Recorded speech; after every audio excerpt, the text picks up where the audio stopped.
सोचिए, क्या होगा अगर एक पल में इंसान की बनाई हुई पूरी दुनिया कुदरत के सामने घुटने टेक दे।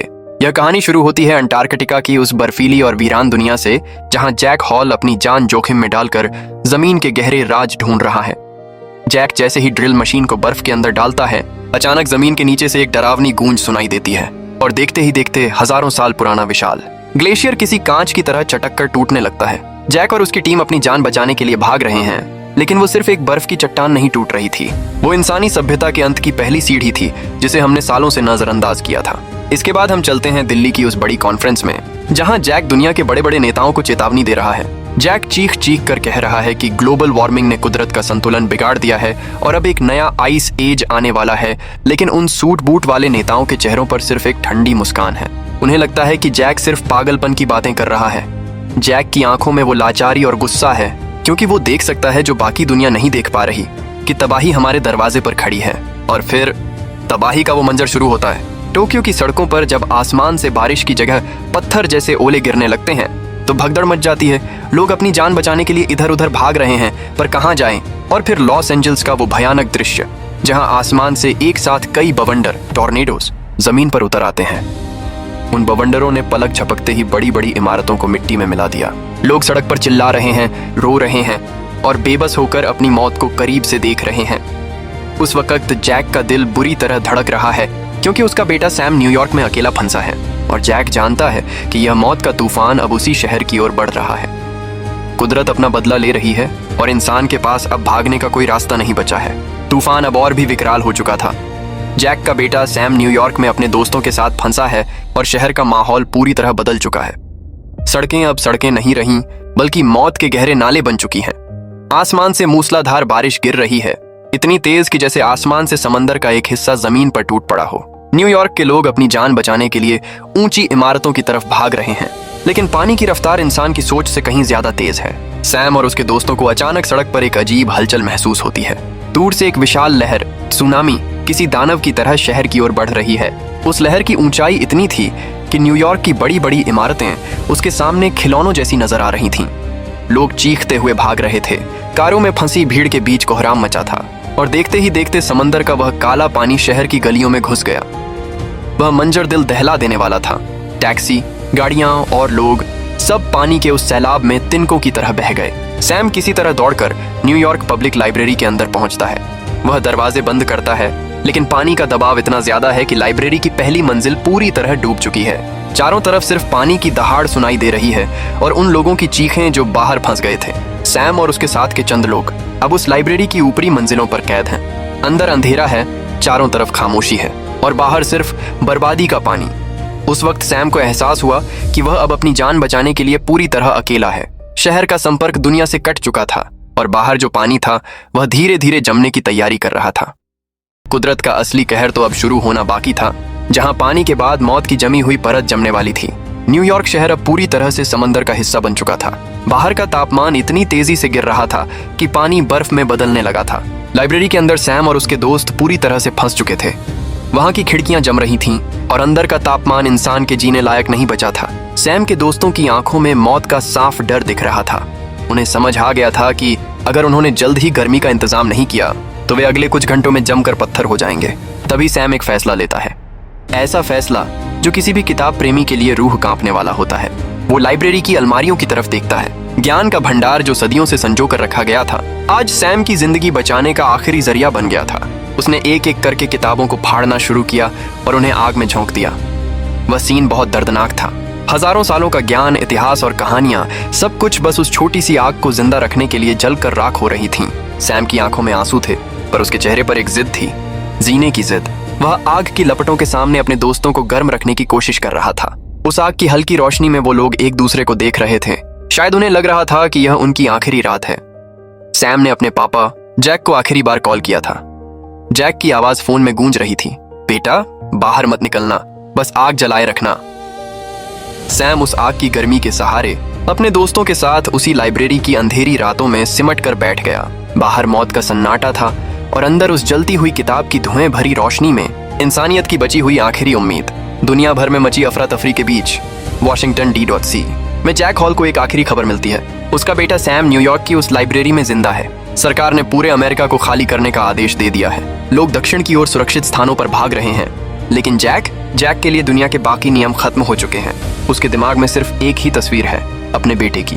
उसने फैसला कर लिया है, वह अपने बेटे को बचाने न्यूयॉर्क जाएगा, चाहे इसके लिए उसे खुद मौत के मुंह में ही क्यों न जाना पड़े।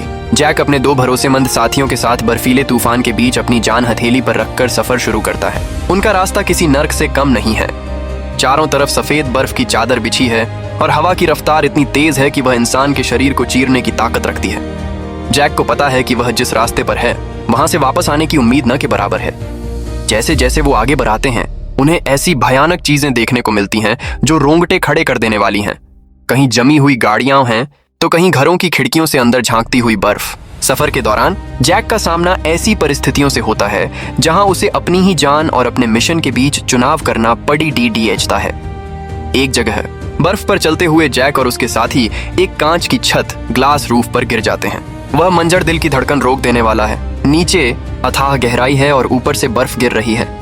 जैक मौत के बिल्कुल करीब है, लेकिन उसके अंदर का पिता उसे हार मानने की इजाजत नहीं देता। वो अपने साथियों को मोटिवेट करता है। उसे याद है कि सैम उसका इंतजार कर रहा है। रास्ते में उन्हें एक पुराना शॉपिंग मॉल मिलता है जहां वे रात बिताने के लिए रुकते हैं। उस सन्नाटे में जैक का चेहरा उम्मीद और डर का मिश्रण है। बाहर का तापमान 0 से भी कहीं नीचे गिर चुका है, इतना कम कि अगर कोई 1 मिनट भी बाहर खुले में खड़ा रहे तो वह पत्थर बन जाए। जैक उस मॉल की धूल भरी जमीन पर लेटकर सैम की फोटो देखता है। उस रात जैक की आंखों में नमी है। वो जानता है कि उसके कदम अब थक रहे हैं, शरीर साथ नहीं दे रहा, लेकिन उसके दिल में सैम के लिए जलती हुई आग उसे रुकने नहीं देती। वह एक पिता की वो दास्तान है जो मौत को भी चुनौती दे रही है, क्योंकि जब बात औलाद की आती है तो एक पिता के लिए दुनिया की हर मुश्किल छोटी पड़ी डीडीएच जाती है।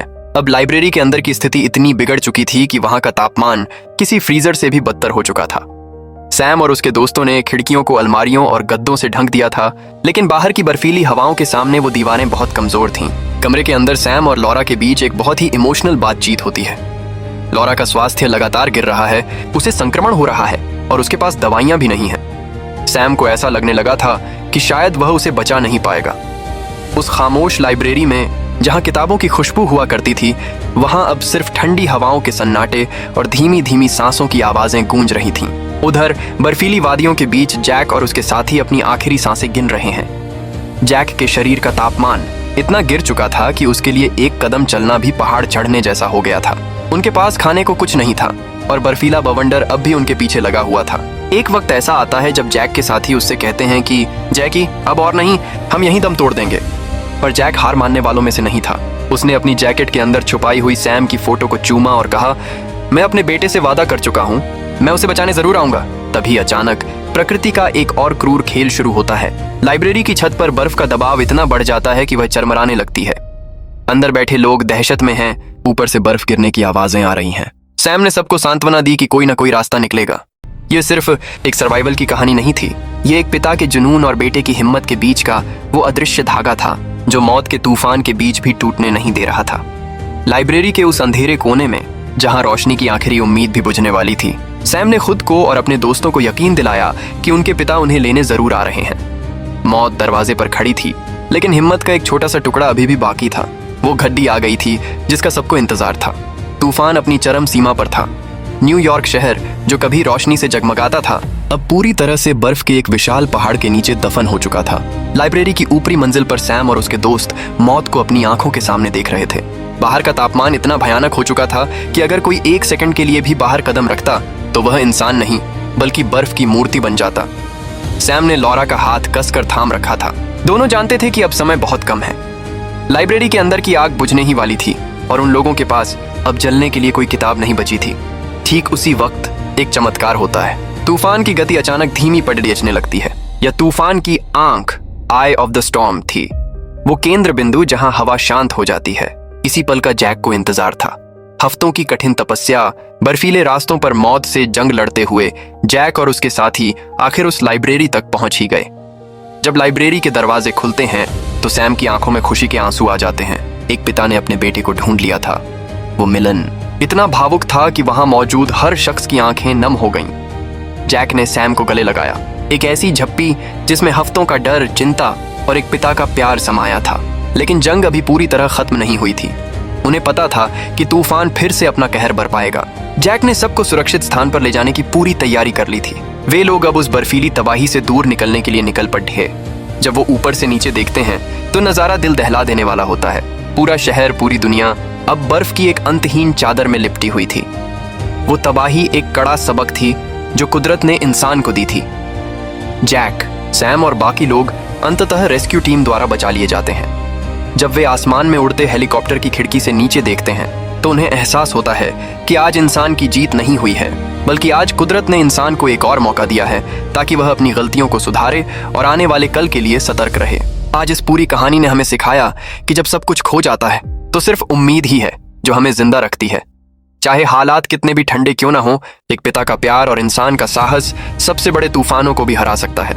दोस्तों, अगर आपको यह भावुक और रोमांचक सफर पसंद आया तो इस वीडियो को अभी लाइक करें, और अगर आप ऐसी ही बेहतरीन फिल्मों की डिटेल एक्सप्लेनेशन और रोंगटे खड़े कर देने वाली कहानियां देखना चाहते हैं तो हमारे चैनल ज़ायरॉक्स मूवीज को अभी सब्सक्राइब करें। बेल आइकन दबाना न भूलें ताकि हमारी अगली बड़ी कहानी आप तक सबसे पहले पहुंचे। बने रहिए ज़ायरॉक्स मूवीज के साथ, क्योंकि यहाँ हम हर फिल्म के पीछे की रूह को आपके सामने लाते हैं।